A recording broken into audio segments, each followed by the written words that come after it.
Okay,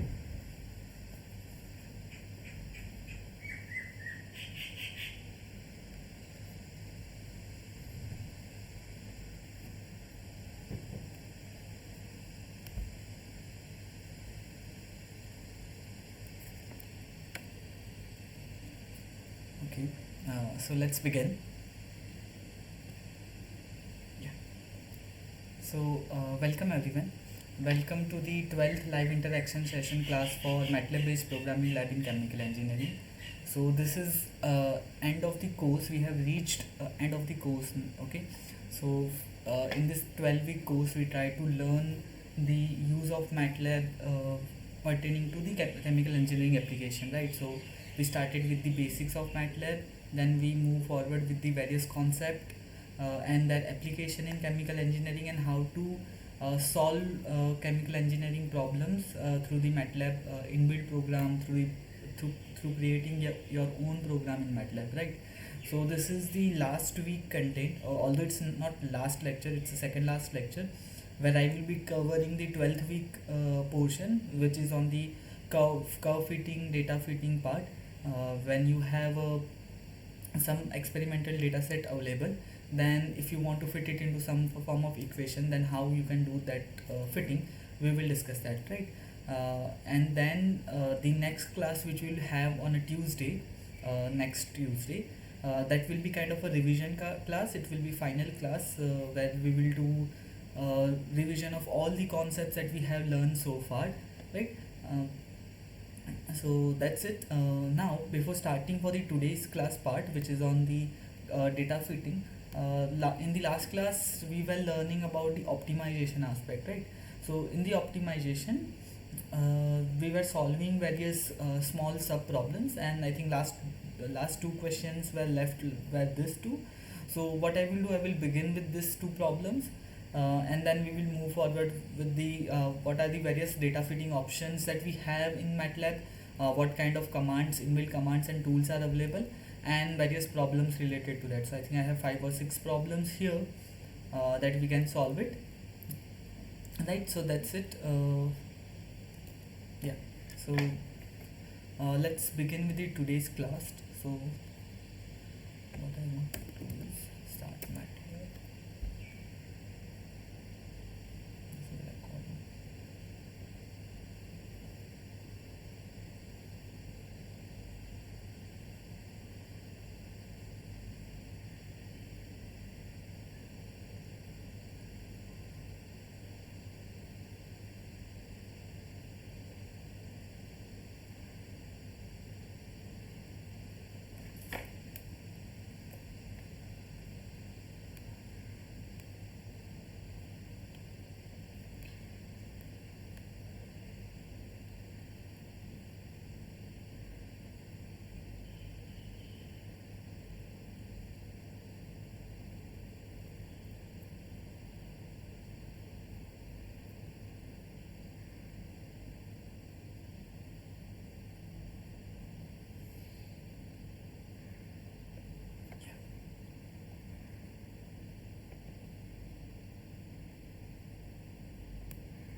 Okay. So just to cover brief about what we did in the last class. So in the previous class,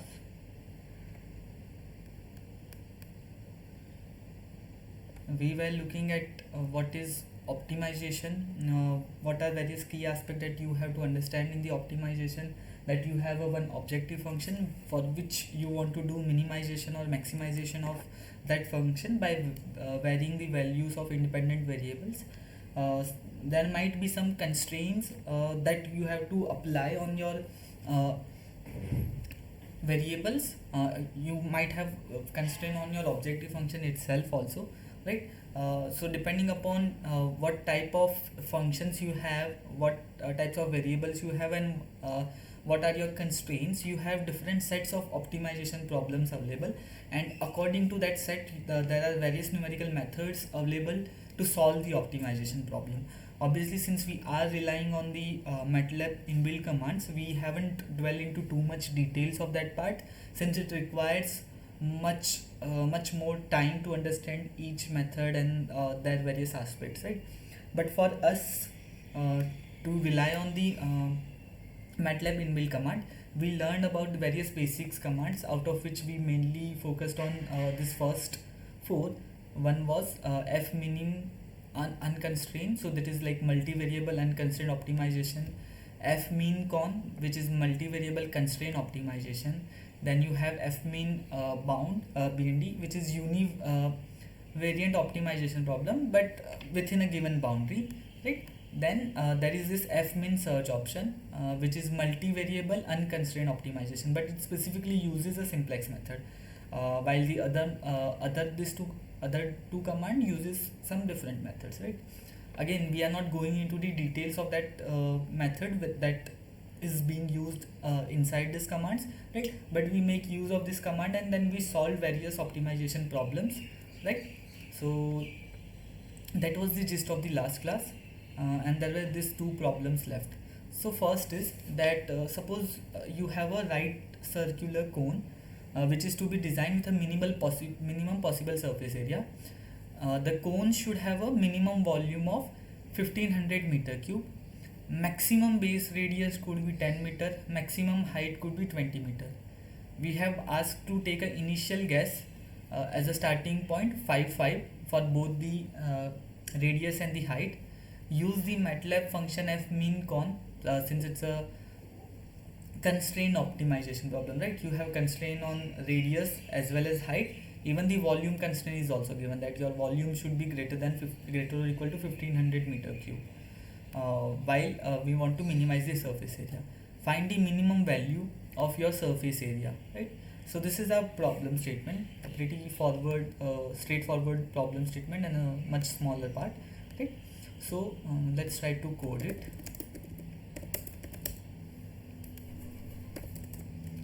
So this is problem 1.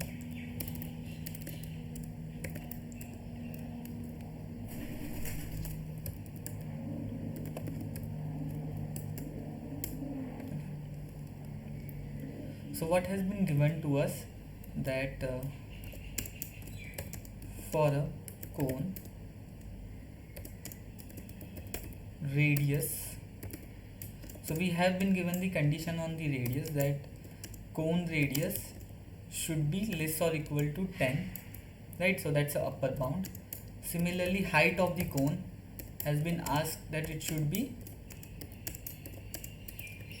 less or equal to 20 meters, right? So that has been given to us, that maximum radius can be 10, maximum height can be 20. Now the cone should have a minimum volume of 1500 meter cubes, right? Now for the cone volume, cone volume is given as pi r square h by 3, right? So pi, your radius square, into h by 3.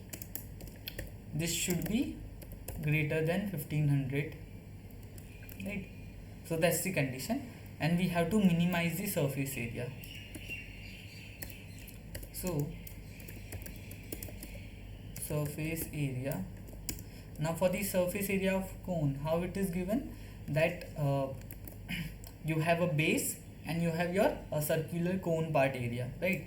So if you recall it, it's pi r into your r plus your square root of r square plus h square, right?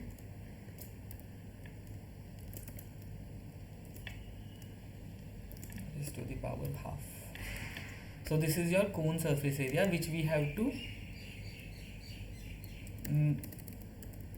minimize. Okay, this we have to minimize. Now let's see what we can do. So here first what we will do, we will create a function which represents our objective function. Our objective function is to minimize the surface area, right? So this is our objective function. So let me call surf area is equal to, it's a function of two variable. So let me call it @x, which is first pi, your radius. So instead of radius I'm considering x1, This shows that my x1 is a first component of vector x will represent the radius,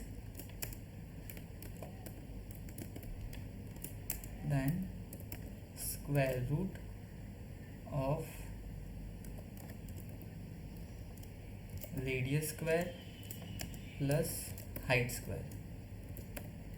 Okay, I can have a comment that x is a vector which is r comma h. Okay,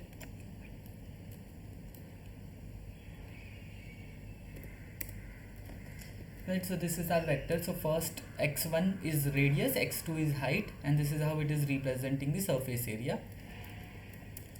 Now after that, what we need some initial guess, right, for our objective function, like for our variables. So we have been asked take 5 as an initial guess. Then now we have a constraint optimization. So here we have been already told that you to use f min con, and if you recall the available options that we have in Matlab for the optimization, so it's a two component problem, so it becomes multivariable constraint optimization. So for that you have this command f min con, and if we recall how to put a syntax for f min con,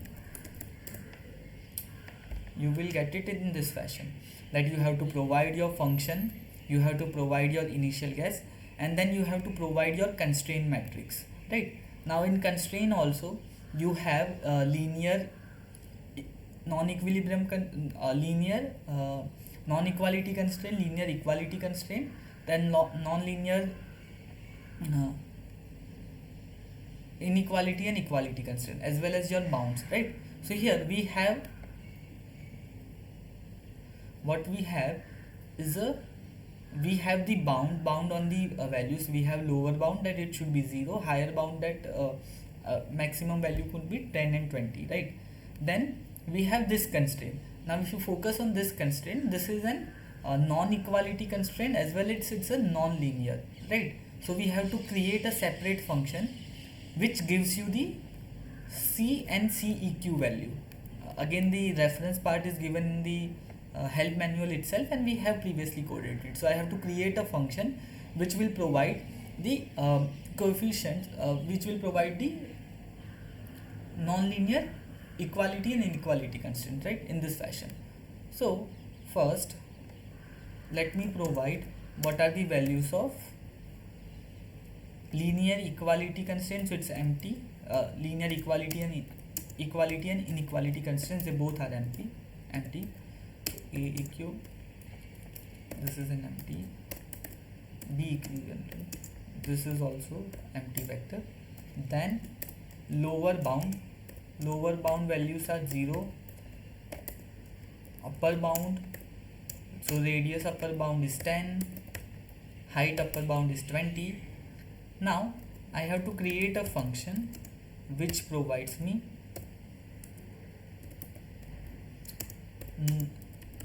non-linear equality constraint. Okay, so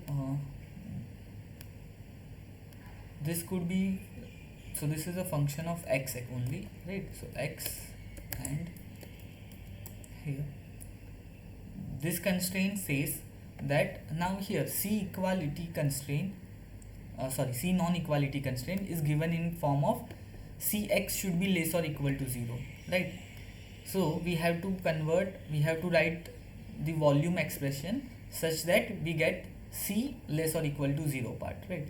So then my C will be written in the fashion this way, that 1500 minus your pi into x1 square into x2 is so this is like this, your pi r square h volume minus 1500 should be greater or equal to 0. So reverse of that, if you multiply with the minus sign, that 1500 minus volume should be less or equal to 0, right? So just putting up that. Okay, Now calling the solution, so I'm using f mean con, right? First we have to provide the function. Our function is surf a, x0 value initial guess, then my A matrix, B matrix, A equality matrix, BQ, then your lower bound, upper bound, and then we also have to call a function which is non-linear constraint. Let me change the name for it. Non-linear constraint.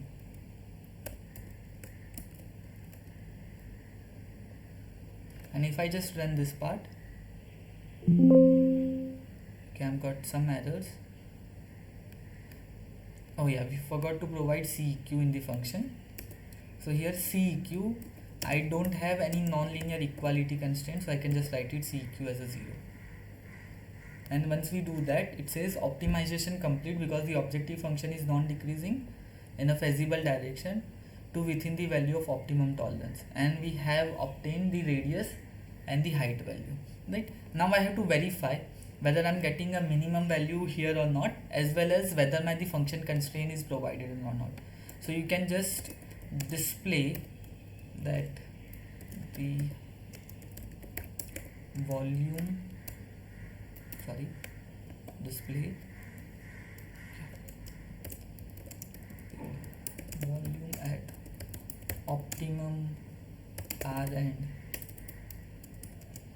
H is display. You can compute this entire value and provide it, so I'm just writing it this way.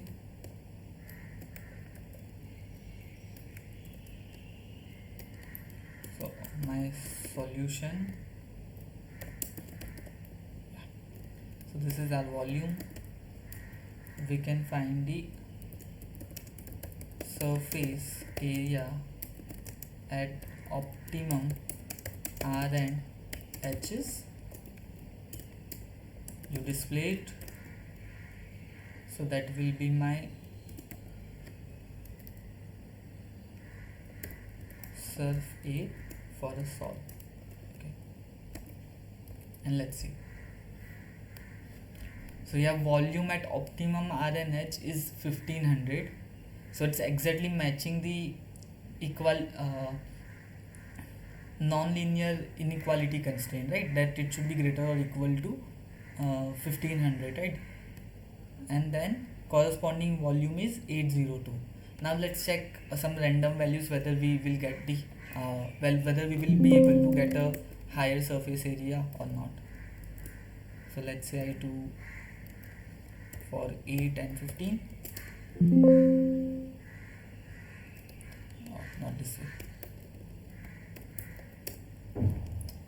Oh, so I got this lower area, but then my constraint, my volume constraint would not be matching here, right? Let's check that also. So my pi is 8 square into 15 by 3. So it's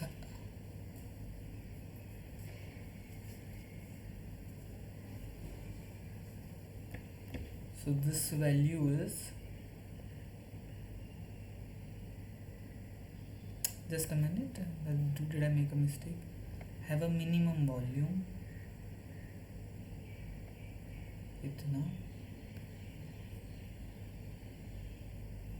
yeah, it's less, sorry, yeah, it's less than 1500, right? So this value volume is coming less.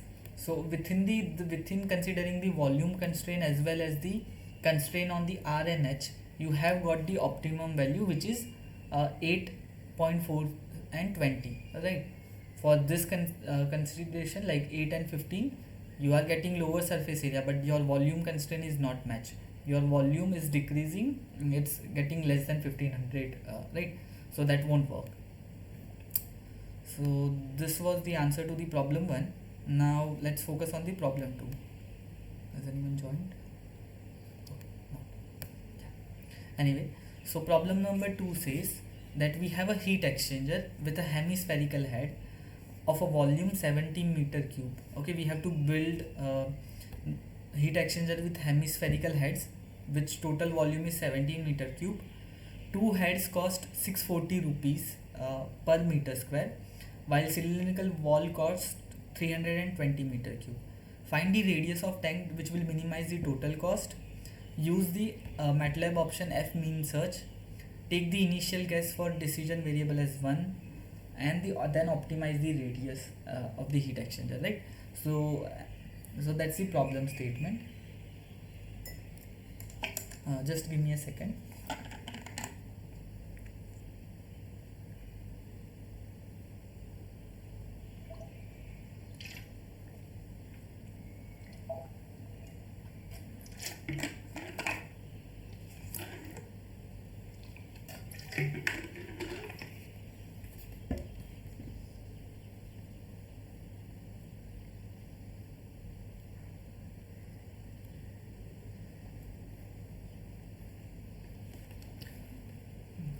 So here we have been asked to optimize the radius while some constraints are provided, right? So let's try and see how it will work out.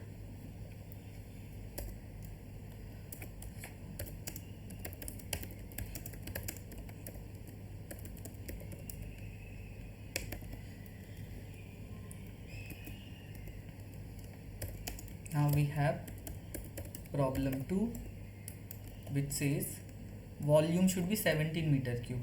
Now we have a heat exchanger with two spherical parts, right? So volume will be, for heat exchanger, if I consider the two hemispheres on the side, like they will this two hemisphere of, let's say, radius r, together they will create a complete sphere, right? And the volume of sphere is 4 by 3 pi r cube, right?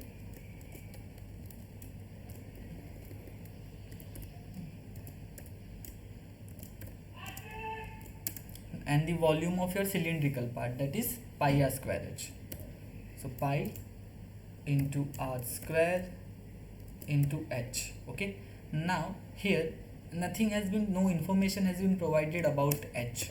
Okay, so we have to extract some information of h, right? So this is how it is written, that volume of hemisphere plus volume of your cylindrical part, that should be 17 meter cube. So from this only I can take out and write height h, or height or length of your heat exchanger, as 70 minus 4 by 3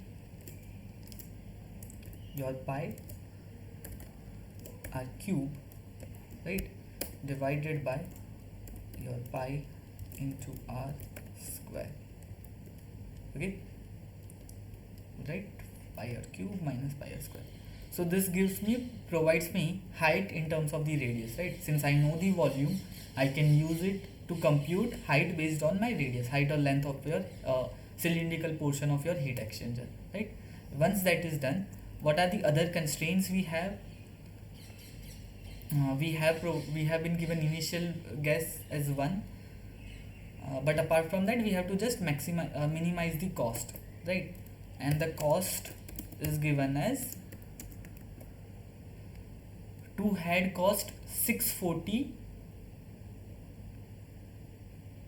rupees per meter square.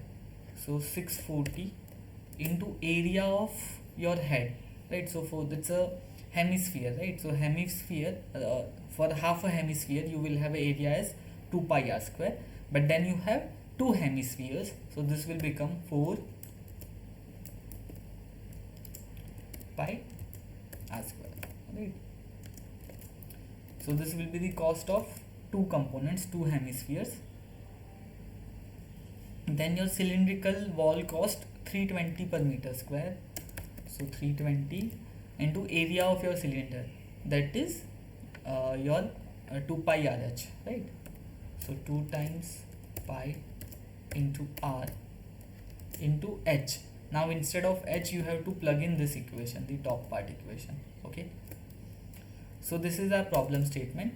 Now let's solve it using the optimization solver. So I'm creating a function cost, which is a function of your radius, okay, and then cost is, let me just copy paste this part. So this is your component, cost component coming from the head, cost component coming from cylinder, and in that we know that h can be written in form of radius given by this equation, right?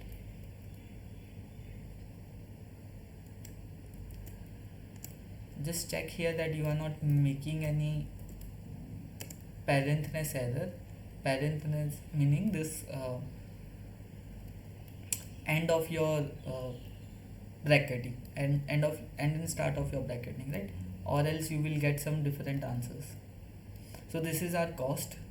Now initial value r0 is given as 1.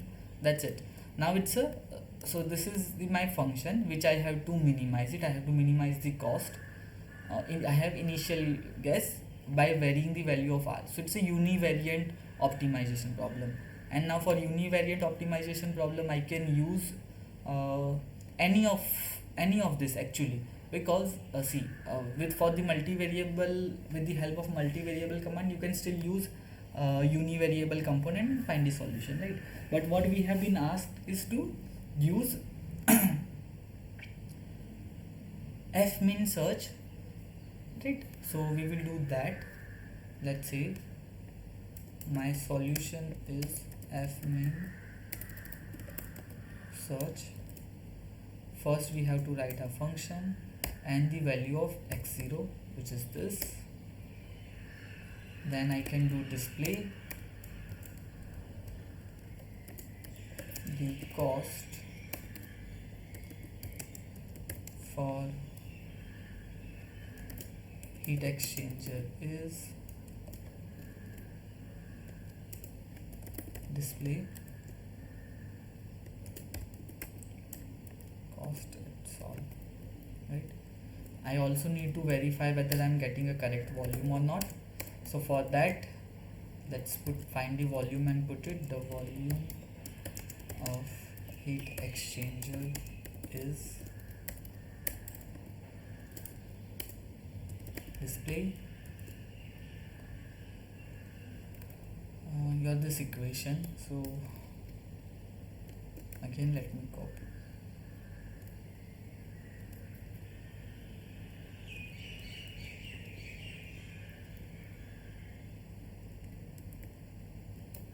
This is just height part.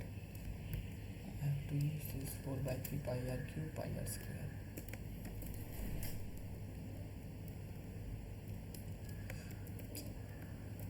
Or rather, let's create a variable for volume. That will be much cleaner approach than this.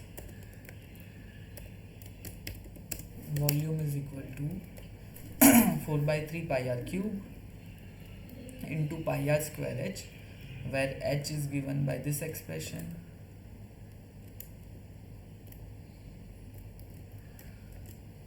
right? Yeah. So instead of r, I should write sol, because that's my optimum value. Sol,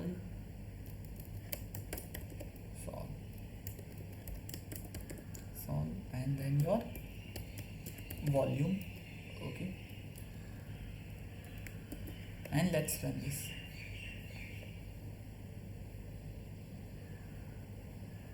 So we got the optimum radius solution as 1.6105. Corresponding heat exchanger volume is 70. It should be 70 because we have provided that constraint.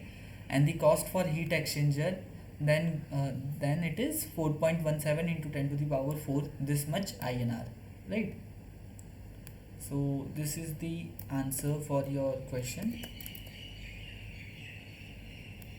We have been asked to provide optimum radius in meter, which is 1.6, and corresponding heat exchanger cost is 4.17 into 10 to the power 4 rupees. Okay, so this was the part for the optimization, right? Now we can move forward with the next part. I hope you were able to understand it. Yeah, these examples are very simplistic in the sense that they don't involve much of the complexity in it, because when you are performing an optimization, so optimization is a part of your bigger problem, right? It's a small part of your bigger problem.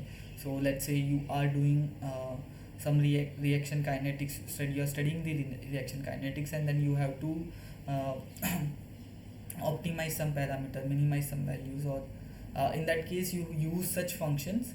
So it's a small part. That's why we are looking at the smaller example for that, right? Compared to that, if you have looked at the previous classes where we were spending entire class on one or two big problems, right?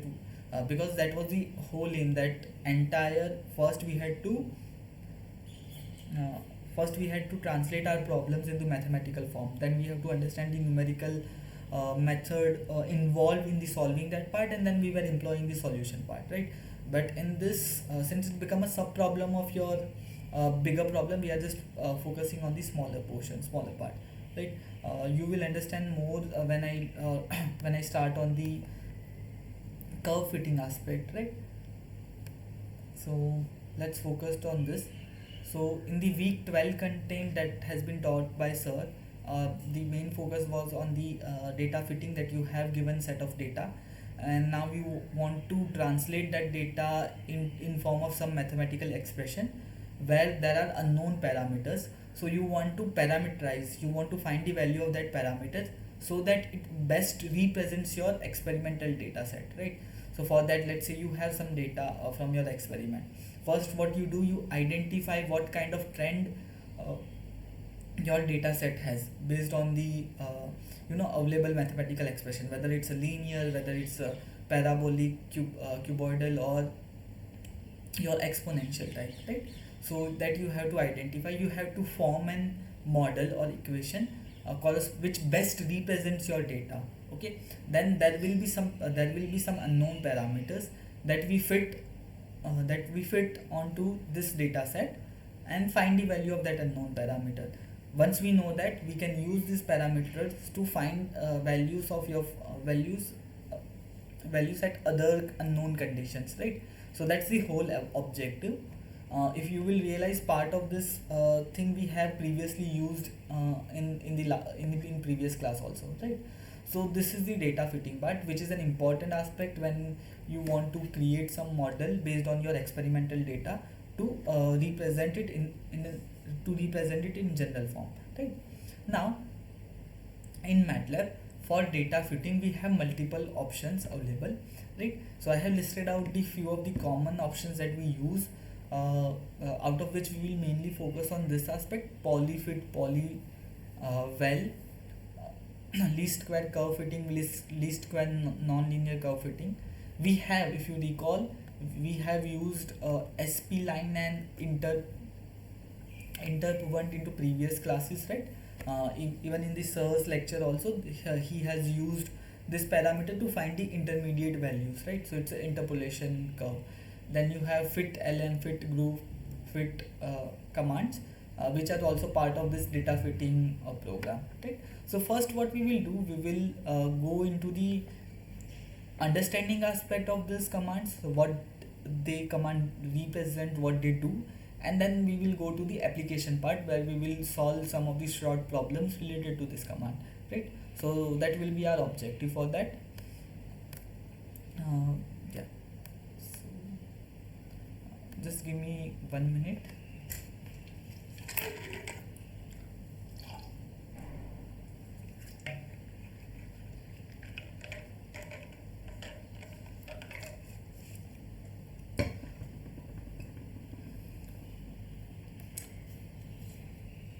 So first you have is a polyfit.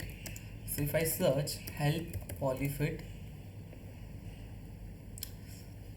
this is the description for my polyfit command, which says that polyfit finds the coefficient of polynomial px of a degree n that fits the data set y best in the least square sense, right? So you have you provide x and y data in your polyfit function, and you provide the order or the degree of your polynomial fit, right? Then it will try to fit your data into this form, where in this polynomial form, and find the corresponding coefficient. So let's say you have provided that you want to fit your data into the second degree polynomial. Your n will be 2. You provide your x and y data, so it will have p1 x square plus p2 x plus p3, right? And then the polyfit will, what it will do, it will find the coefficient p1, p2 and p3. Okay. Now here the analogy behind this is pretty straightforward, that this is kind of the data that you want to fit in the form of the polynomials, right? So it's a much easier representation of your data, and many of your data fits into this category, right? So here we have been given example that there is some generation of data, you have x and y value, and when you do polyfit xy with a first order, so here this is how it will look like. Let me show you. So if I have a x and y data, so it's just nothing but creating random x and y data with some specific trend. So this is like y is equal to mx sort of a plot, right? And you fit it into polyfit command. You provide x, you provide y, and the order is selected as 1. If order is 1, that means y is a function of x to the power 1, right? So it's again linear fit. So you should get two variable. One will be the coefficient of x, and second will be the constant part, right? So y is equal to minus 0.33x plus this 1.365, that is your second part. Okay. So it gives you the coefficients of your polynomial, and based on this coefficient, then you can further find the values of your function at other point, right? Now for that, your polyval commands come into the picture. Okay, so if you will search for help for polyval command, okay, so it's polyval. It evaluates your polynomial based on the coefficients that you provide, right? So this is the syntax for polyval command. You provide polyval command, you provide the coefficients in the form of matrix P, you provide the x values, and it will find the corresponding y values based on this expression, right? So based on the your polynomial data, and it will provide the values at all the x data set, right? So let's say same above example that we had looked at. Now my x value changes from, I have, let's say, x1 value. I want to create find the value till 100. So this is my x1. Now corresponding y value will be y1 is equal to polyval, and I want to use my P matrix which I found earlier, my x1 data, and then just see it. So you can see it has created the y values corresponding to that. Now let's see how this polynomial looks like if I plot it. Plot x, y, black, x1, y1,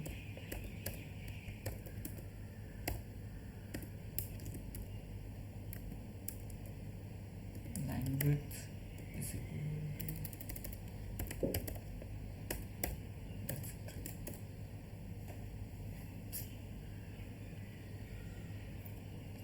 Yeah. So since our data was randomly generated, it has considerable noise, but there is this specific trend, it's linearly decreasing, right? And when we fitted our parameter polynomial, it provided the same trend, right? And based on that, then you can predict the future behavior of your variable also. So this is an useful command, right? That polyval, polyfit and polyval, they both go hand in hand. So what polyfit does is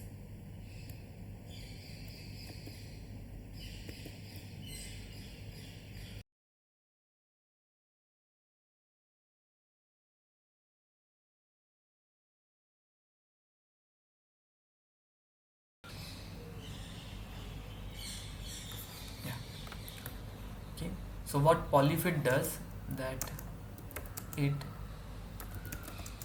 finds the polynomial coefficient for given data set of y and x with n order. Polynomial coefficient of n order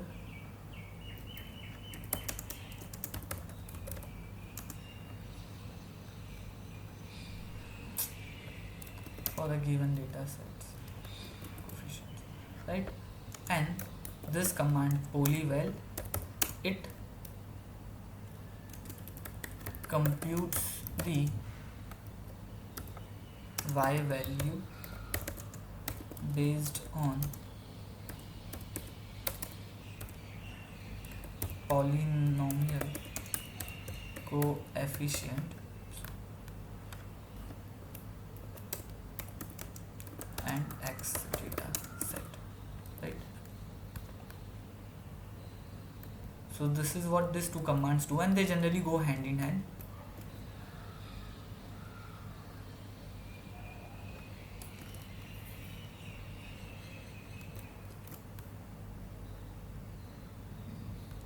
Now you have a least square curve fit command. So for that,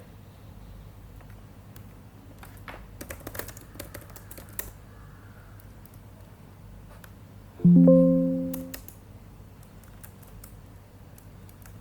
have help lsq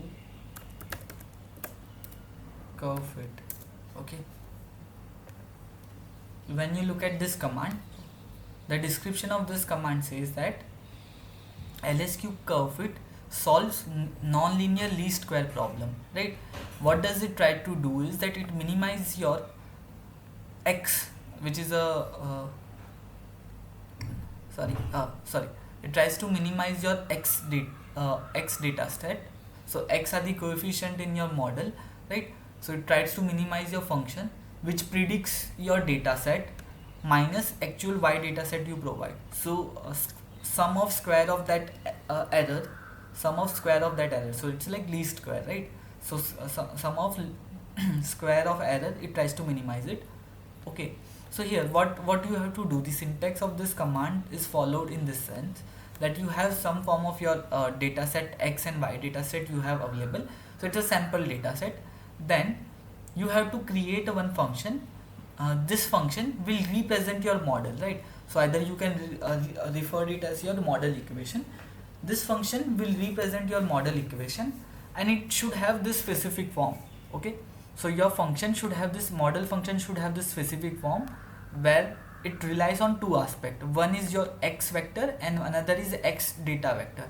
So x data vector is your data set for which things will be computed, while the first x value represents your coefficient matrix, right? So your function y is represent in the form of some coefficients here, right? So what does this command does is that you provide your x data, you provide some initial guess for your coefficient x1 and x2. You provide your sample data set x and y. So what it will do, it will take this as a reference, consider x data set, find the least square, find the y corresponding y evaluated values, find the error, and if error is too big, then it will manipulate the coefficient x1 and x2 such that this error becomes minimum. The y data given and y data computed from your function, the error between them becomes minimum, right? So this is how the function evolves. Then we will look at the example. In that part, I think it will become much more clearer.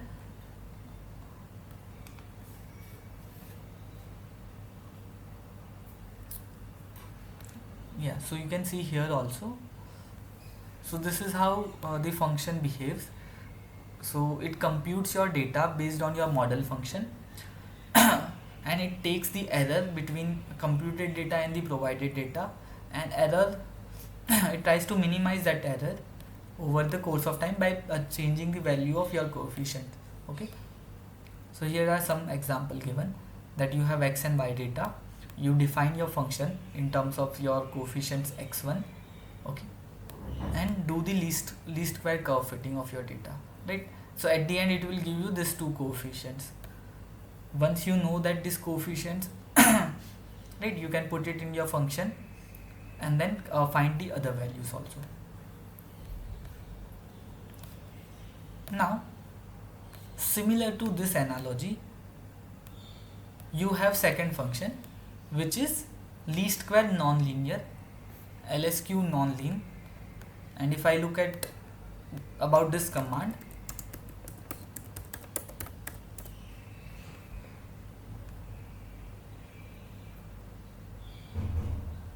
so what does this command does? It solves a non-linear least square problem.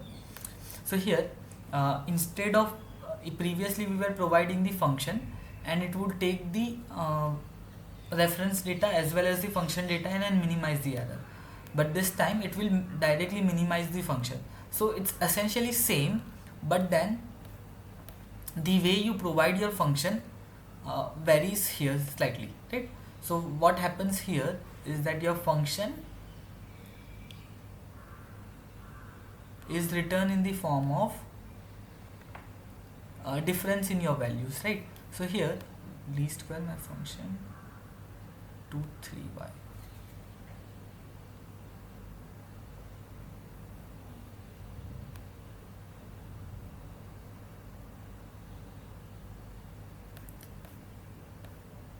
sorry,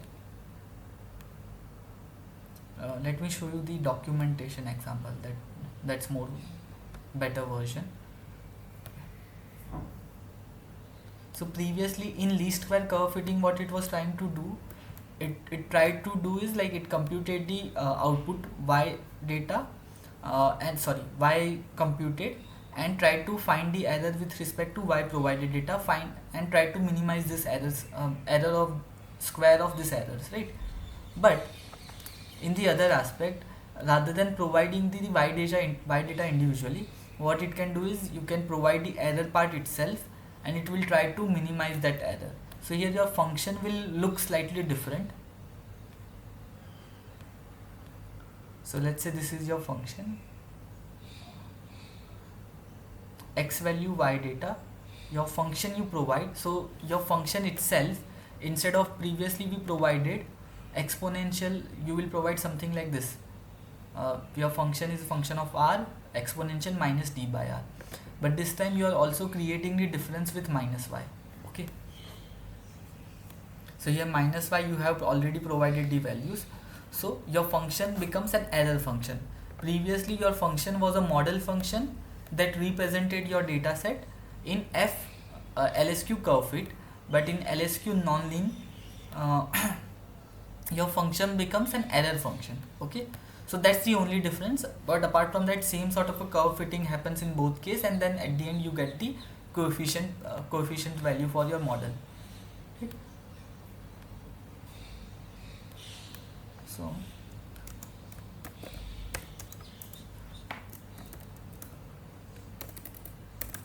computes the coefficients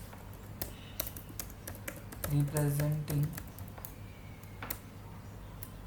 coefficients of a model equation which provides minimum square error with given data. Okay, why they show this? Don't have to get it.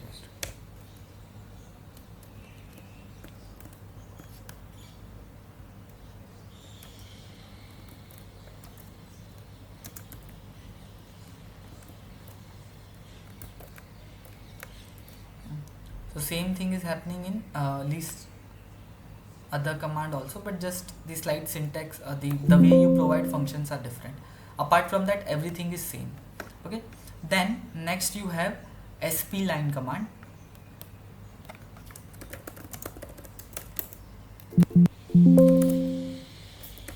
So if you search for sp line, it's an interpolation command, right? So what it does, spline is a cubic spline data interpolation, where it performs a cubic spline interpolation using the value y and x. So we provide the value of x and y to find the interpolated value of yq at xq, right? So if you recall, in in previous classes, right, I think probably reaction engineering problems that we were solving, where you find, so we were using numerical methods, right? So we had a discrete data set and we had values corresponding to that discrete data set.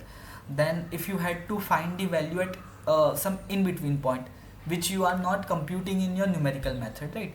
So what you can do is that since you have the discrete data set, you can try to fit some polynomial or some curve into that discrete data set that will represent the trend of your complete data set, and provide corresponding in between x values where you will get the corresponding output, right? So same thing we have done in the previous part also, not specifically we focused on that part, but this is how it does, right? So let's say you have the x and y discrete data set u, and you want to know the data point value at some in between points, right? So you can use spline command to find the data values for corresponding the new value of xq. Similarly, there are some other commands also, like pc, hip, and makima.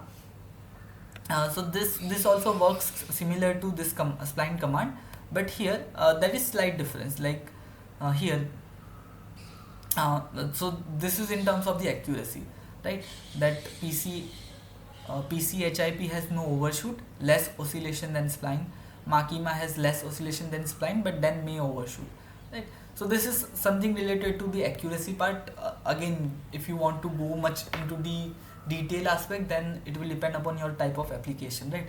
So for us, we can use a simple spline command, get a trend of your data set, and that's it. Okay. You can also see some reference example here, like if I run this part,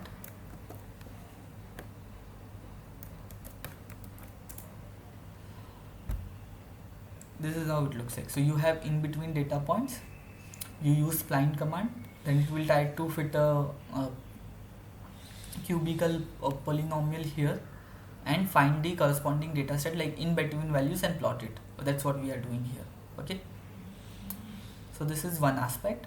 Then you have inter command. So here help inter 1.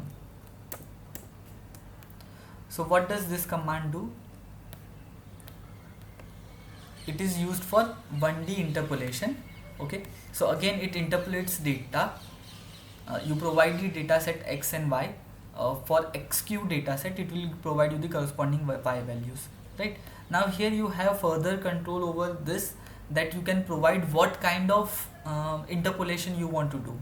In the previous part, in the spline command, it will perform cubic spline part only, right? So the curve that you will get are the smoother there, okay, because they are cubical spline. But here you have an edge over what kind of curve fitting you want to do. So whether your curve fitting is linear, whether your interpolation is based on the nearest neighbor, whether it's a spline piecewise cubic spline interpolation or some other interpolation, right? So that control you have over your data set, which you don't have when you use the spline command. Okay, so that is the one different aspect here. Apart from that, everything is kind of a similar. Okay,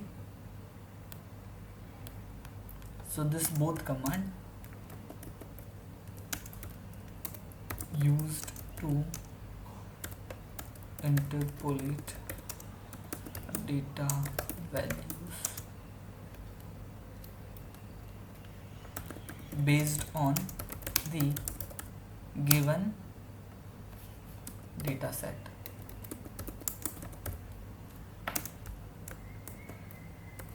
Same thing here.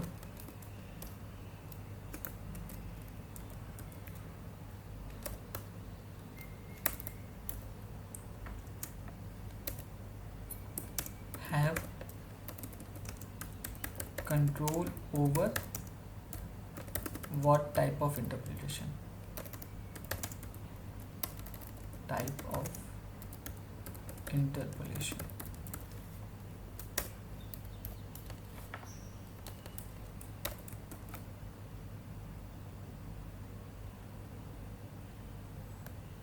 Right.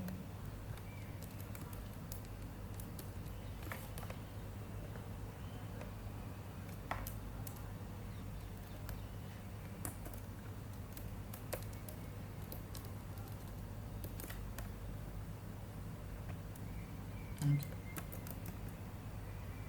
Now here there are some other part of this commands also. So here this is for only one dimensional interpolation. Let's say if you have a two-dimensional or three-dimensional interpolation, then there are this other command inter3 and stuff, right? So where you can do interpolation in the 3 dimensions also. Then again you have further control over what kind of data fitting to do and stuff, right? So right now we will keep our focus on the single aspect only one dimensional interpolation, where you have x and y data set, two-dimensional data set, and then you find the corresponding values, right? Next you have fit lm, fit group, and fit commands. So these are family of commands. So if I write fit lm, so it creates a linear regression model by fitting a data set. Again, like you have some advantage over what kind of fitting to do and stuff. So basically when you have multitudes of data set, what you want to do is like you want to convert your data set into the tabular form, and then provide a relation between your output and input variables, right? So let me directly show you some example that it will be much clearer.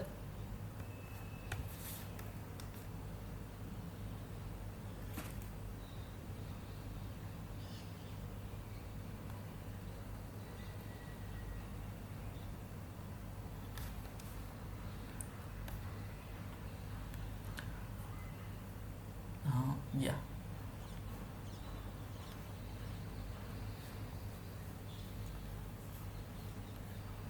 Not this. Dot coefficient.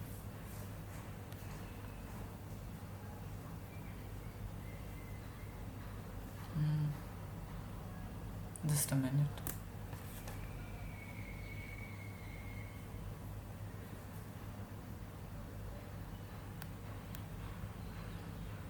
Yeah, this only.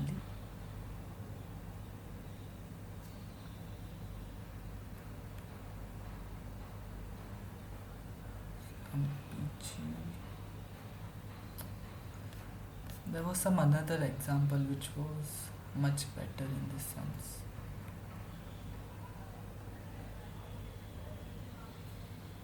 Yeah.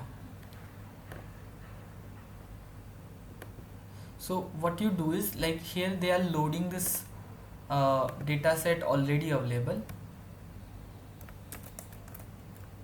So if I load car smell, it provides you certain data set for your some car, right? The model year, origin, etc. Okay. Now once you have such sort of a data set ready, now you have multiple data set. What you want to do is you want to convert this data set into the table format. So that's why table format is created, where you provide like, so here the relation between weight, acceleration, and MPG, this three part has to be done, right? So you create a table, weight, acceleration, MPG. You provide variable names of this table, columns of this table, right? So here the you can write whatever variable name you want to do it. So that way it will create this table TBL, and that will represent your data set. Now you want to use fit LM model, where you provide your tabular data TBL, and then you write what kind of relationship you want between your between your columns, right? So here we want relationship of mpg, which is miles per gallon, with respect to weight and acceleration, right? So here the simple relation in terms of the summation has been given, that mpg is related to the summation of weight plus acceleration. Then what it will do the this regression part, and at the end provide you the estimated coefficient, right? So it provides you the interception, weight coefficient, acceleration coefficient, are corresponding to that what are the errors in your linear expression, right? So this is how it works. Now you can further here change the coefficient part also, that let's say instead of linear relation you want some cubical relation, square relation, etc. So for that also you can provide through the model part. Let me show you some. Yeah, here.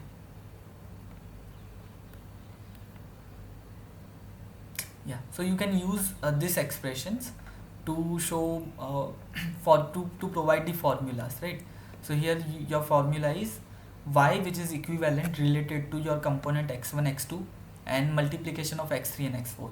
You can provide the power of your component, division, subtraction, etc. Okay, so that is possible here, right?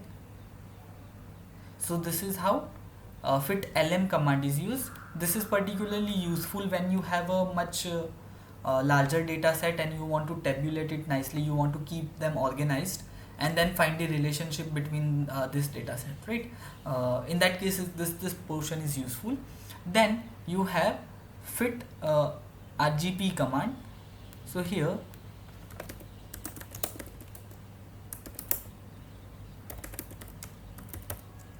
fit rgp. So if you write this command, again it's similar to your fit lm command.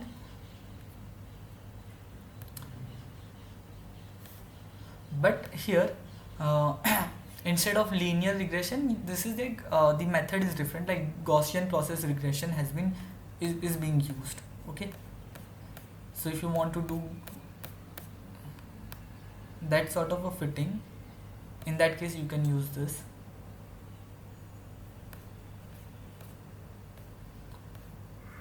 So this is how your models looks like in these cases. Okay,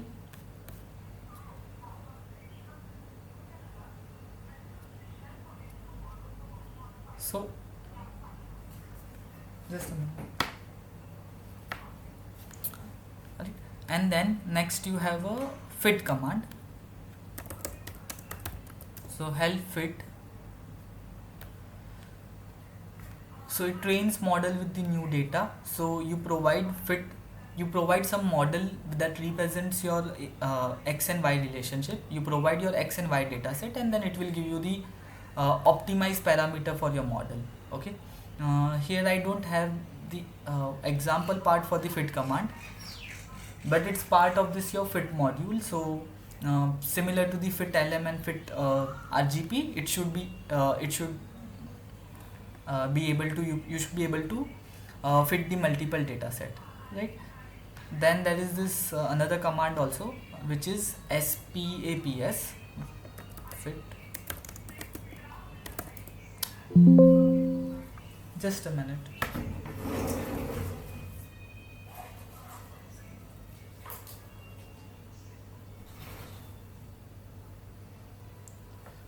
Stupid.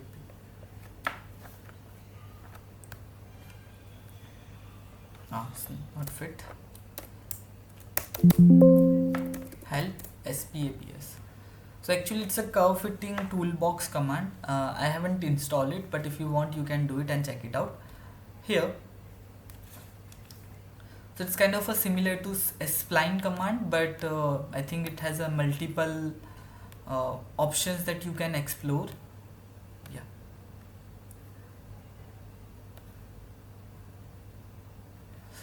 So this is the corresponding documentation for this command. Okay, you can check it out. So it's like multi data set, multi component data fitting that it does, right? So these are the various commands that you can use for the data fitting aspect. I tried to cover the most basic commands uh, that are there in the Matlab. Apart from that, there are some other commands, some other packages also that you can use to do the data fitting part, right? But I tried to cover the common aspect. Now, what we will do is we will focus on some of the reference example to see how we can utilize these commands, right? How much time we have? Yeah, we have still 50 minutes. Okay, that should be fine. Um, Let me provide the description of this.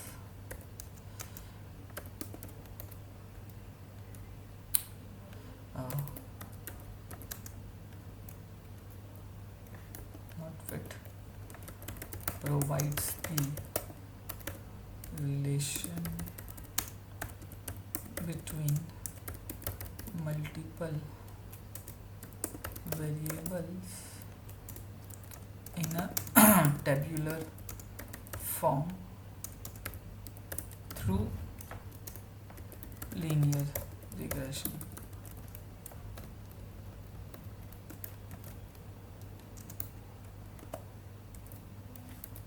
And this one was Gaussian regression, right? Just help fit RGB.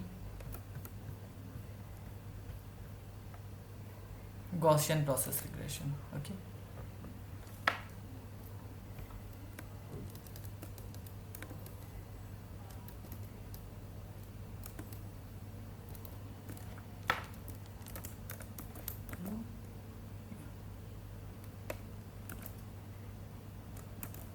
GPR.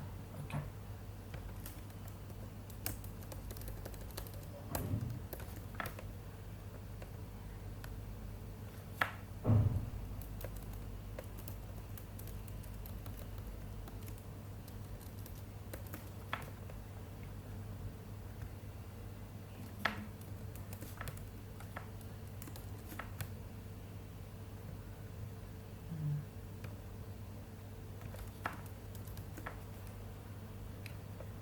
Okay, I think this should help you. Uh,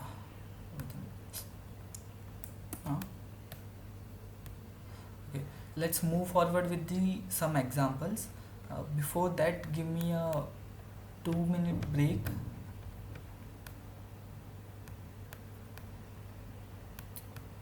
I will be just back in 2 minutes.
So first problem is that you have been provided the vapor pressure of water at different temperature.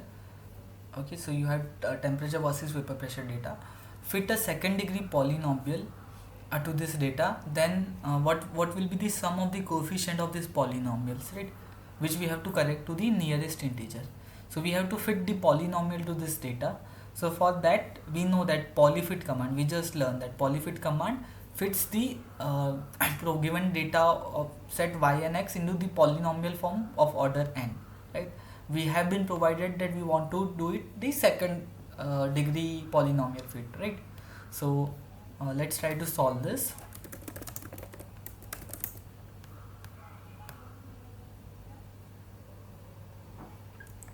So we have our problem 1. So your given data set, what is the data set? Temperature value is given from 300 to 330 Kelvin at an interval of 5. So my T is from 300 to 330. My PV, vapor pressure data, is this. So this I have to write it each entry point: 3.54, 4.72, 6.23,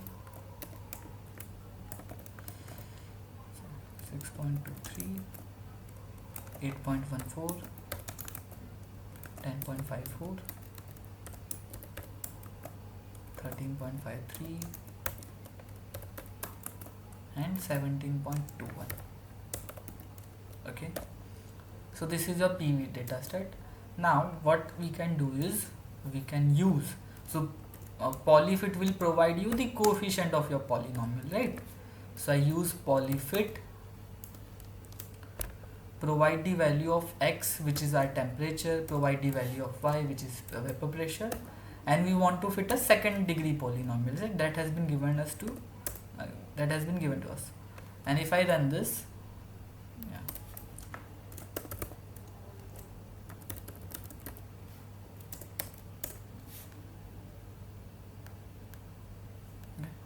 I get the value of polynomial P, okay, P1, P2 and P3.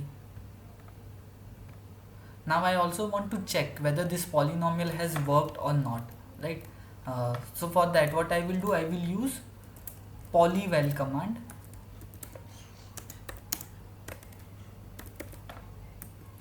And polyval command, what we have to provide? We have to provide the coefficient value of a polynomial, we have to provide the x data, and it will give you the values.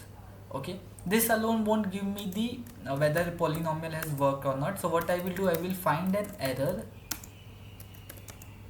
between PV computed minus the PV provided, and this should be able to help me to say whether my data fitting has worked or not. So if you do that, you will find most of the error is of order 0.01 magnitude, right? 0.09, 0.0004, 0.09. So considering the corresponding values, like corresponding values which are at 4, 6, so it's at higher digit, and the error in the second decimal point is enough. So that means my polynomial data fitting has worked fine to represent my this data set, right? If you want, you can also plot this data set to see how exactly your fitting looks like. So for that you will have temperature, RPV values, let's represent them by this, then temperature, your PV computed, let's represent them by red line. Okay, let me provide line width as 2 and run it. So this is how my data set looks like. Okay,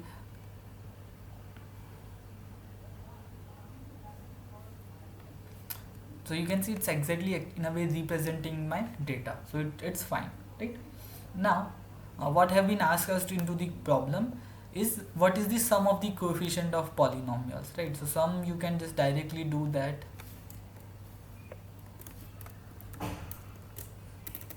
Summation of coefficient is equal to sum of your polynomial coefficient p, and this is your answer. So I can write it as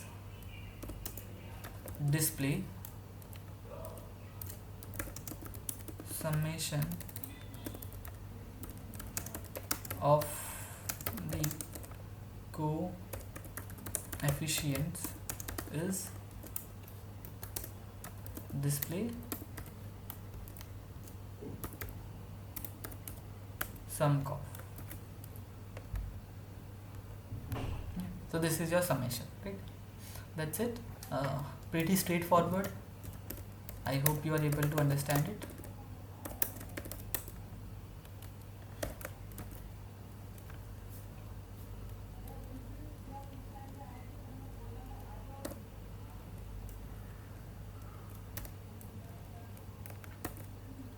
Now, next is problem number 2, which says that a calibration plot is to be prepared for the concentration analysis of nitrobenzene in UV vis spectrometer. This is UV visible light spectrometer. Then the concentration versus absorbent data at 260 nanometer wavelength are given. So you have concentration along with the adsorbent values, right? Use the polyfit to fit the equation in the form of AC absorbent is equal to AC plus B, okay, and determine the value of A to a 4 decimal space, right? To a 4 decimal space. Okay, so this is a kind of a linear fit. This is y is equal to mx, y is equal to mx plus c, right? So it's a first order polynomial linear line, right? So you have to fit the data between the absorbent and the concentration. So you can do problem 2. What I will need, we have a concentration data that is 0 to 35, right?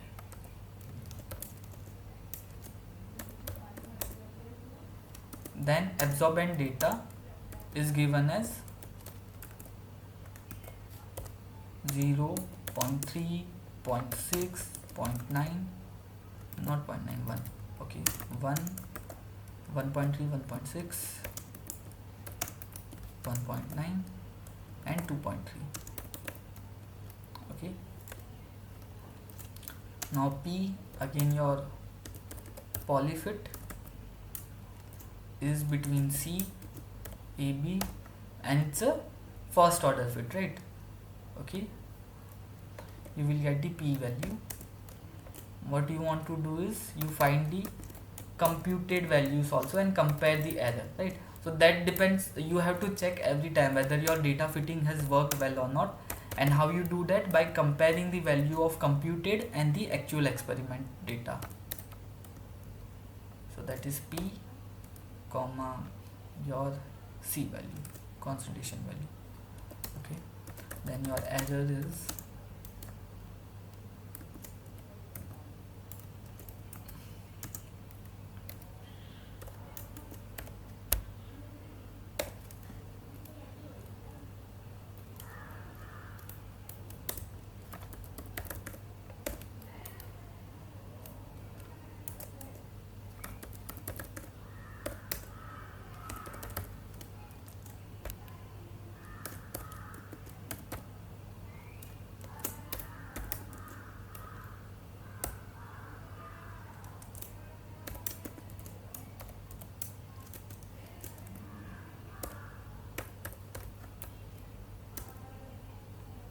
and then yeah, that's it. Let me add clear all, close all.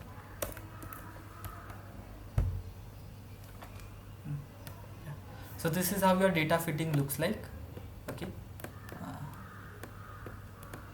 this is the previous figure, we don't need it. Yeah, and corresponding coefficients are, I haven't displayed it, sorry. Let me display the values. The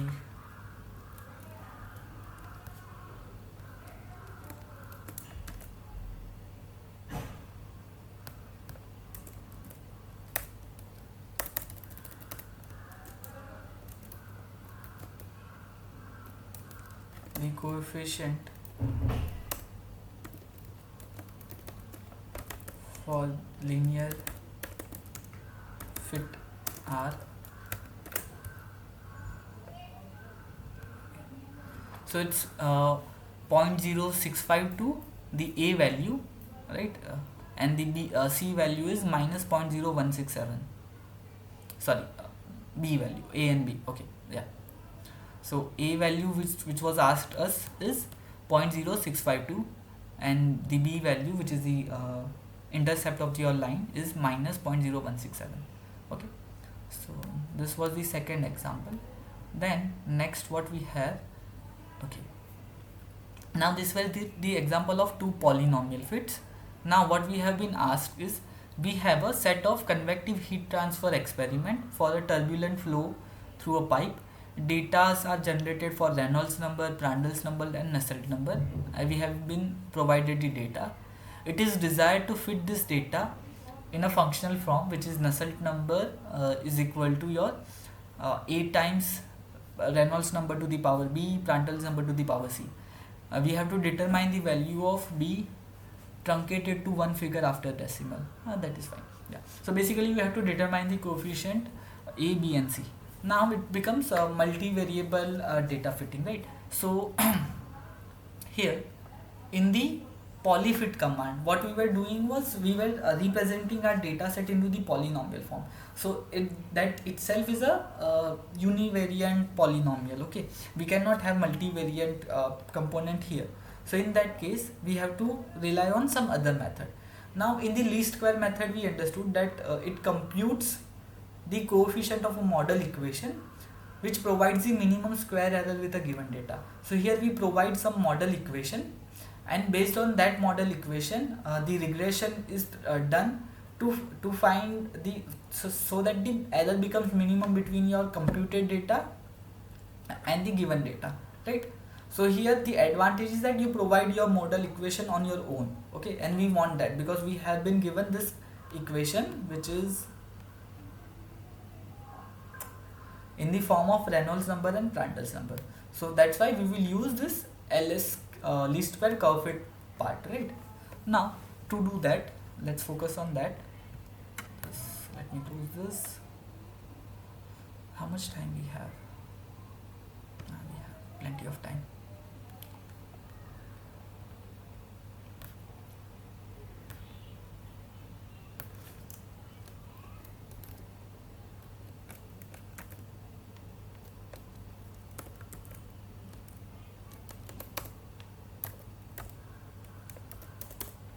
Then you have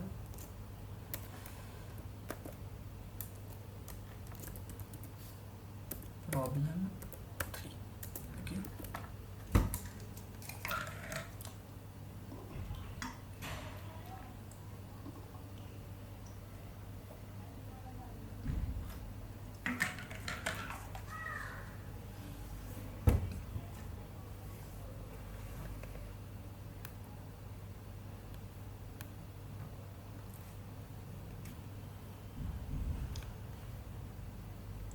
So I have to write this data set first.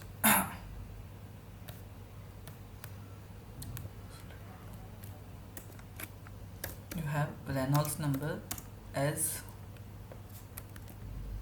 11,500, 13,000, 15,000, 17,800, 21,300, 22,700, 256,000.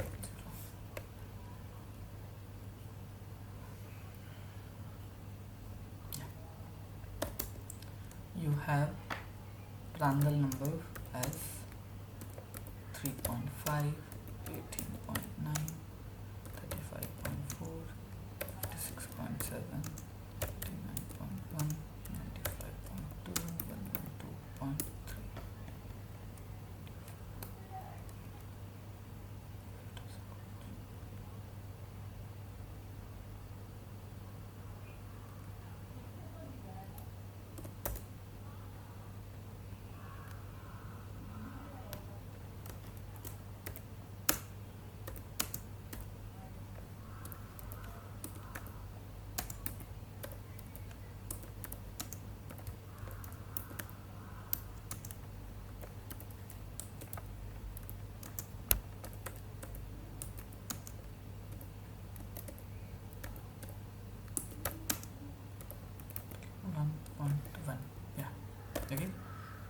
So you have 68.3, 146, 209, 289, 403, 434, 511.1. Yeah. Okay, this much information has been provided. Now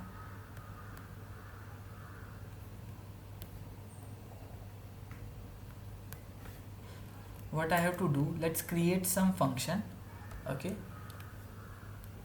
which gives function f, which takes the information. Yeah, so here the way you have to create a function is that function should include the data set, both Reynolds number and Prandtl number as an input, as well as it should have some coefficient matrix, right? So if you do lsq fit curve,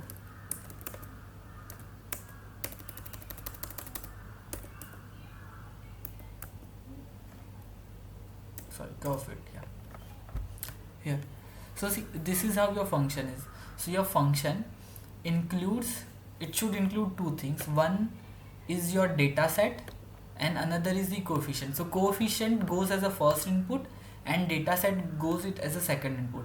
Now this order is important, like you have to maintain this order.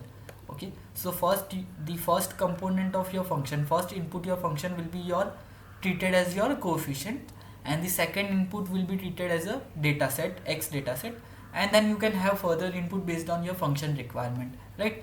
But this two order should be maintained, and then you write your functional form in terms of your data set and the coefficient part, right? So what we will do, we will create a function. So I will create an inline function which says that f is equal to my coefficient value, so I am writing it as c, my x data, okay, just to avoid any confusion.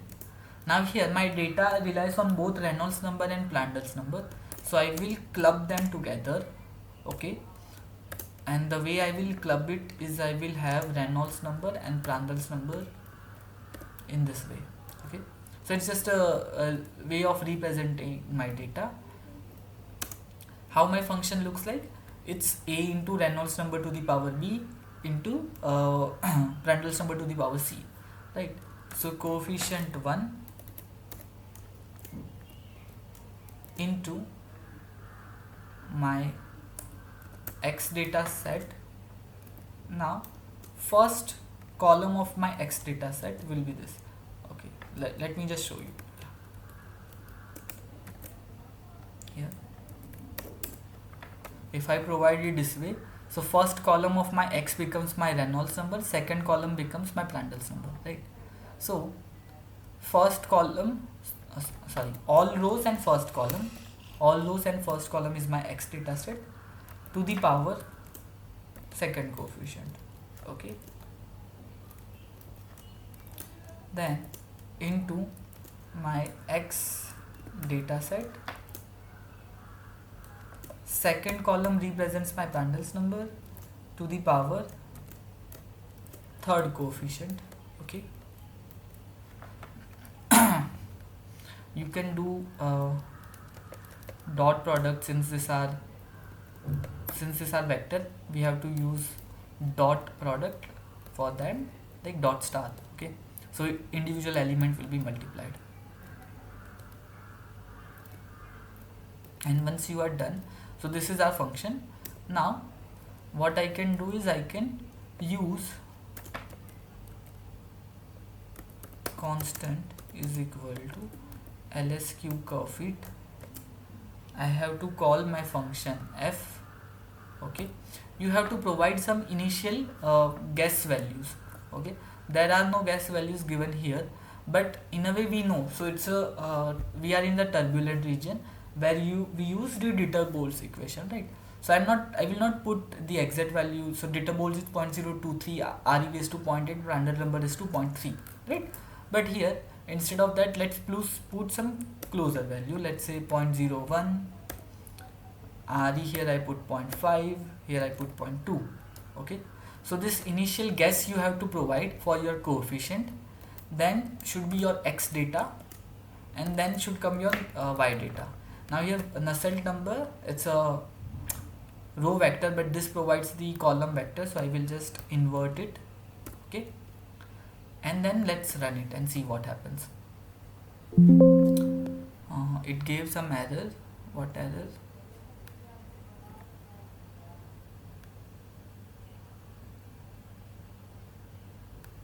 Oh yeah, so it's an individual element power, so we also have to do dot power here. Yeah, okay, now I think it should work.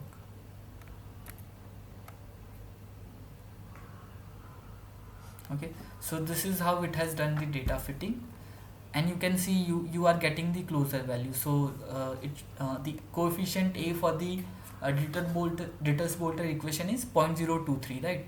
So you are getting 0.019. If you round it off, it's 0.02. Reynolds number to the power 0.8, here it's 0.818, and Prandtl number to the power 0.3 or 0.4 depending upon heating or cooling application, right? So here it's 0.4, right? So this is how you can fit your data when you have multiple functions, like when your y data is relying on multiple components x1, x2, x3, and you have some model equation already ready. In the polyfit command, we fit a polynomial and we have relationship between y and x only. But if you have relationship between y and multiple x1, x2, x3, and you know the model equation, then we can use the least square method. So list LSQ curve fit, right? Now I had said that LSQ curve fit and LSQ non-lim, they both are similar, right? But just that in LSQ curve fit you have your function is different. In LSQ non-linear, your function is the error between your y computed and y data provided, right? So we can use the same method, but changing the function, and I can call the LSQ non-lim to solve the same problem. Okay, so let's try and see. I'm doing the same thing, just I'm changing the function values. Okay,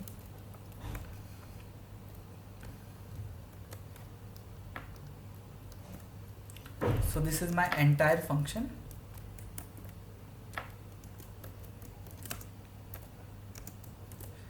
What I will do, I will minus it from my nu because I know it, right?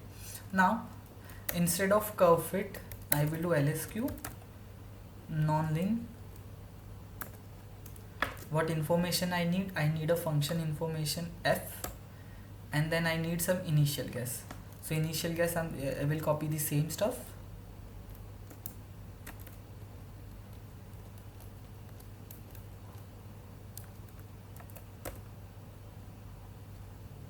Right.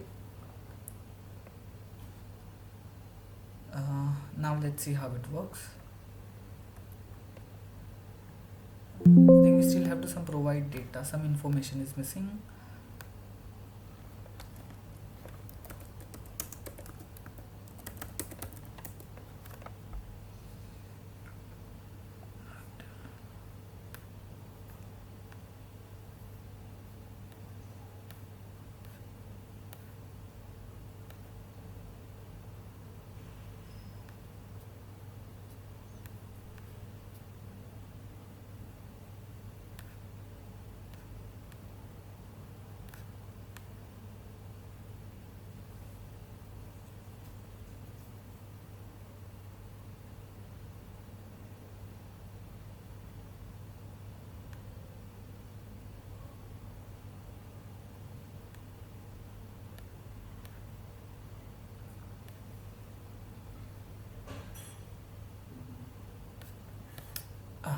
Yeah, so here actually x value should be also the part of the function, which we haven't given.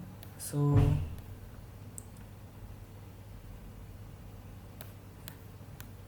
let me do that. So here my function will only rely on the c value. X data I don't have to provide. So x data it will take from the, it should be instead of capital X and capital X, And now let's see.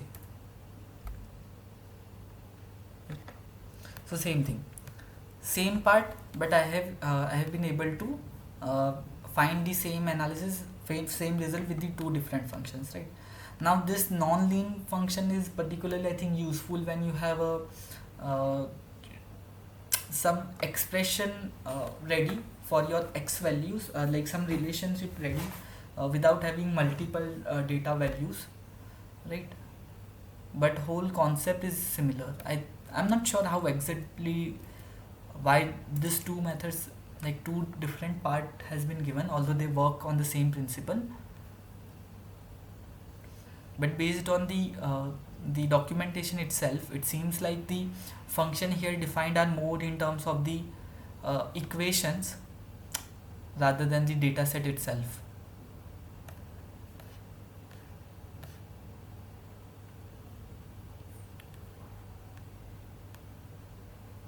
Font lean space, your while value is divided, your function is difference of your y and experimental, and then you are doing it local minimum.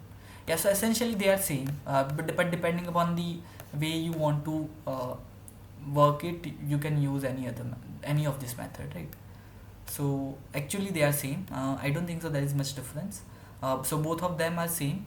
Now depending upon whether you are focused on the error itself or you want to find the uh, functional output, you can go on the either of the method, right?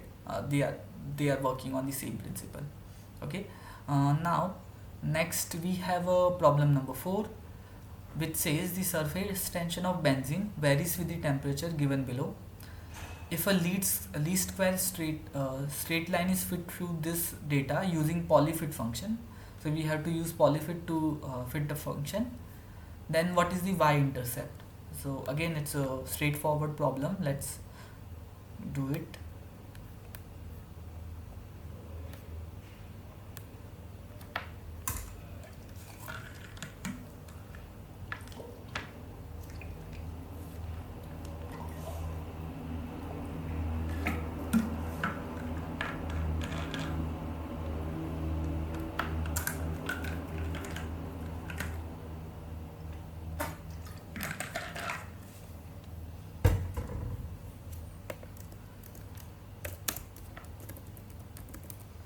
Problem number 4. What information we have? We have temperature information 293, 313, 333, 353. Okay. Then we have surface tension. Let me call it as S is given as 28.9, 26.3, 23.7, 21.2, and okay.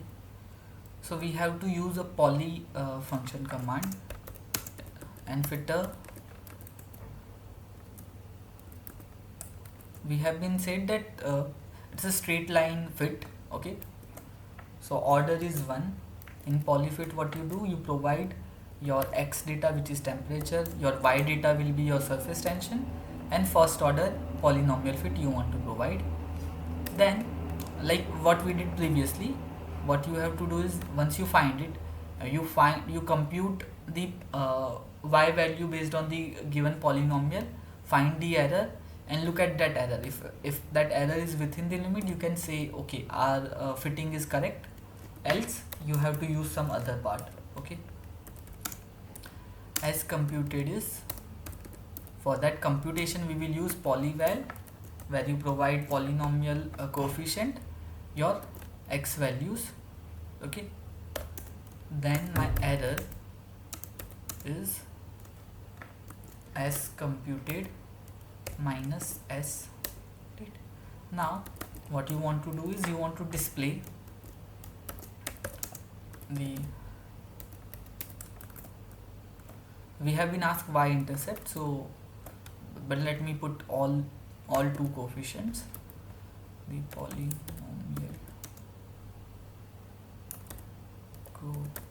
efficient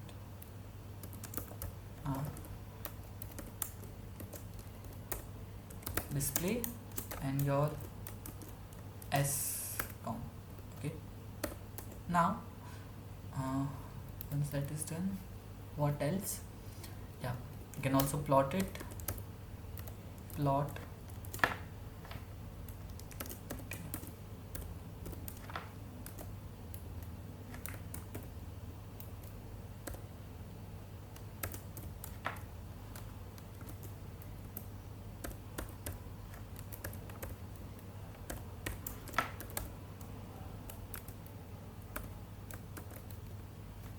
and wait. So this is how your fit looks like. You have 4 data set, and actually line is very much matching with this data set,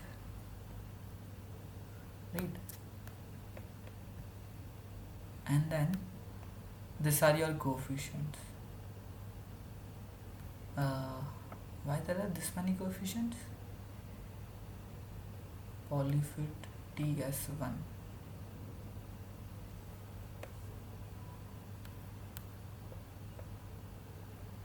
Oh, I think I printed something wrong. Yeah, only 3. Yeah. And what I can do is I can switch the place for a better visualization.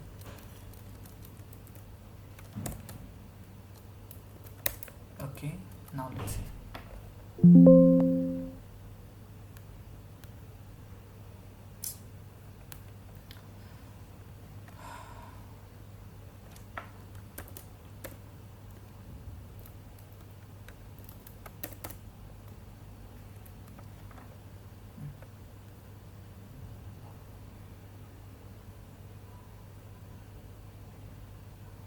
So this is how your plot looks like.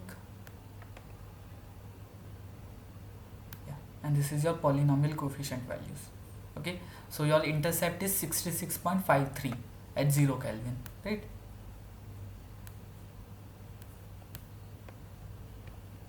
What else?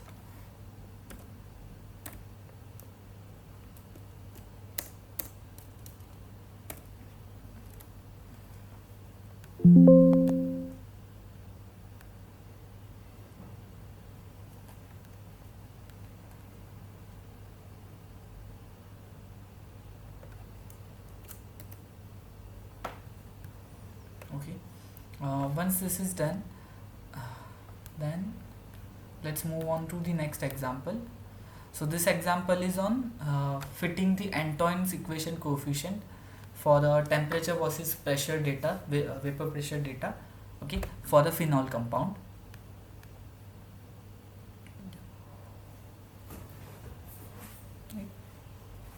Before that, I just give me a minute. Why it was not showing blue here? Blue and 0.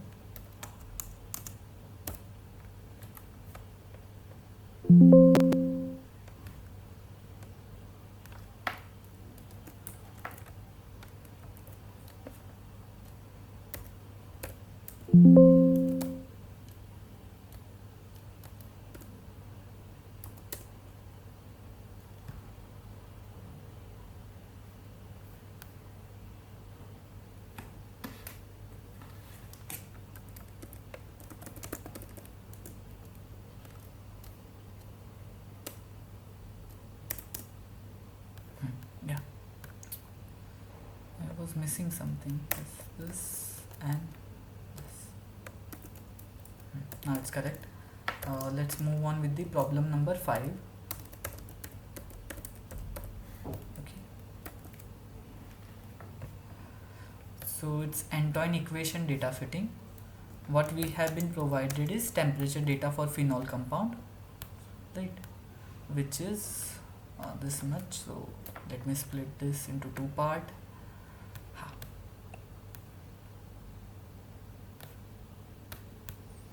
Can do temperature is 141.1, 152.6, 164.4, 168.3, 173.2, 181, 140.2, 145.1, 171.4, 176.6, 181.1.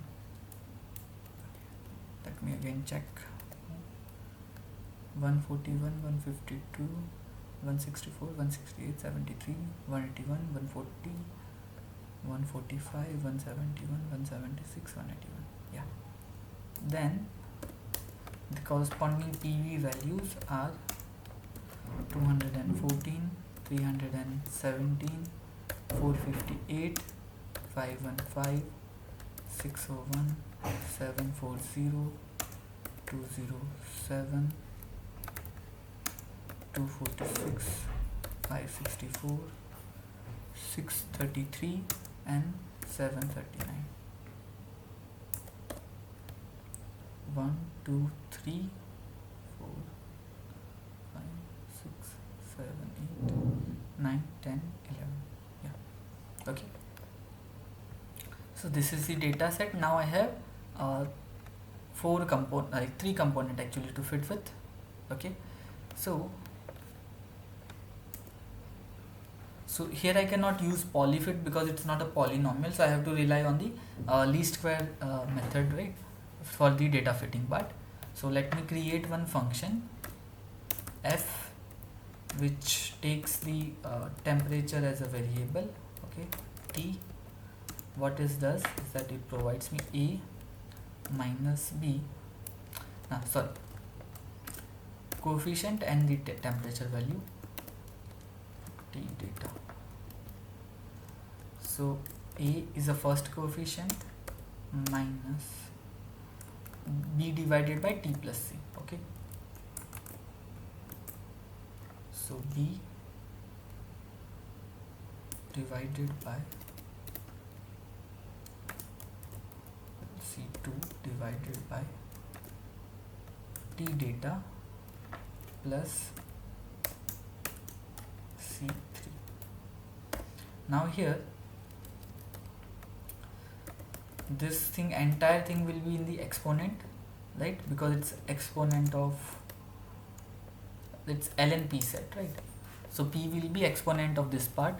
Now c1 represents a coefficient a, c2 represents coefficient b, c3 coefficient c. Here again, since t data is in the form of vector, let me do this element wise addition. Okay, right, c2 divided by t data plus t3 and so on.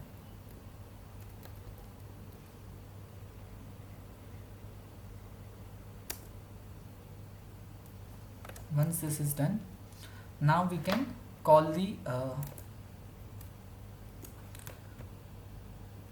least square function. So for that I can write constant is equal to LSQ curve fit, and then I have to provide the function value. Some initial guess I have to provide. Now I don't know, I don't have slightest clue what will be the initial value, so I'm providing some random part. It might work, it may not work, we don't know. Then your x data, which is temperature, your y data, which is your PV. Okay, and let's see, I'm getting some error. Line 65, column 27.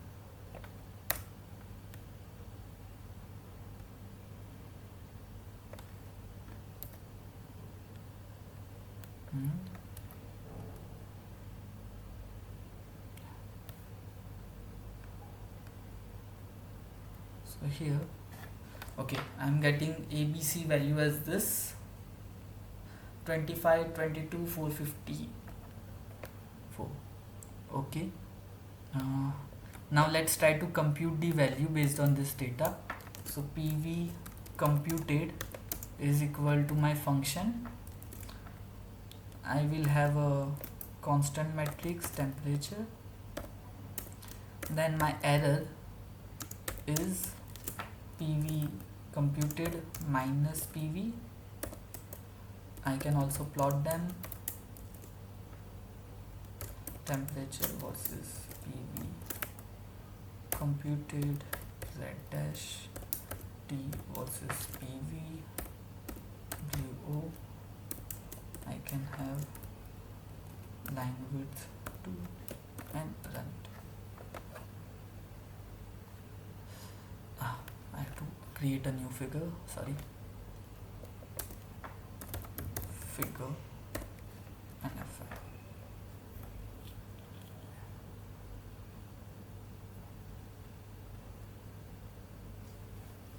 Oh, so actually it did not work. So least square curve fit stopped because it exceeded the function evaluation limit. Okay, so it did 300 iterations and it could not find the answer. So actually we are way off from the initial guess, is way off compared to what it should be. So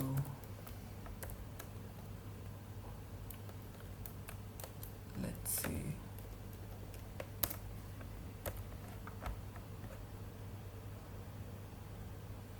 Still it's way away.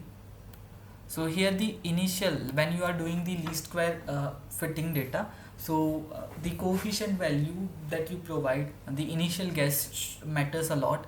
Let's say if your initial guess is far away from what you expect, then fitting the data will be much difficult. That is happening here. So here I don't have the information. So what you can do, what you guys can do is take out the information of Anton's coefficient for the phenol compound from the internet, keeping in mind the temperature is in degree centigrade and pressure is in Hg, mmHg. Once you have that, take the initial guess close to this point and then try to see whether you are able to get the same data point or not. It might have that you might get the coefficient of ABC parameter for some other unit. In that case, try to convert it and see whether it works or not. Okay, I don't have any information. I had taken this example from the previous year problem, so I don't know what should be the initial guess value, but you can try it out, right? But again, it's a straightforward part that if you have a correct initial guess, then you should be able to land the correct coefficient values from your least square fitting, right? Now, next question is also on the data fitting part, which is that you have been provided the reaction data, time and the concentration, and you have to find the rate of reaction. Now for rate of reaction, the generic expression that we know is this, right, where you have concentration at initial time, you have concentration at different time instances, you have to find the value of n. Here one more thing, here the k value is not provided. So what you can do, you can start fitting the data with respect to both n and k. Like here your variables will be coefficients will be two coefficients. C1 will represent n, C2 will represent the k. Okay, and then try to use least square method to fit the data. Provide some initial guess of first or second order, and k value here you have to assume. Then try to see whether you are able to land the data points or not. Since I think we are out of time, okay, yeah, just 2 hours. So I will stop it at this point. Try it out the last problem. Here again the issue comes in the initial guess. What should be the k guess? That I will leave up to you. Since it's a reference example, don't worry about it if you don't find the exact solution, right? But that also gives you an important aspect to learn, that when you are doing some curve fitting, the important aspect is to know what should be the initial guess. So if you are far away from your initial guess, even in the optimization problems also, then the values that you will land will be much different, right? So in the previous class where we were using f minimum function with constraint and unconstrained problem, we were still providing some initial guess. That is an important aspect. If you don't know the initial guess, or your initial guess is far away, in that case your function won't work, your optimization process method not work, right? So the finding the initial guess is also an important aspect or important art in the optimization process. So that's the gist of the last two problems. Now with this we are at the end of course. We have learned 12 throughout this span of 12 weeks. We have learned 12 different concepts. Now in the next class, which will happen on Tuesday, it will be kind of a revision of what we learned so far in this 12 week, kind of a crash course. We will solve few problems related to different things that we looked into the previous classes, and that's it. Yeah. So see you guys in the next class.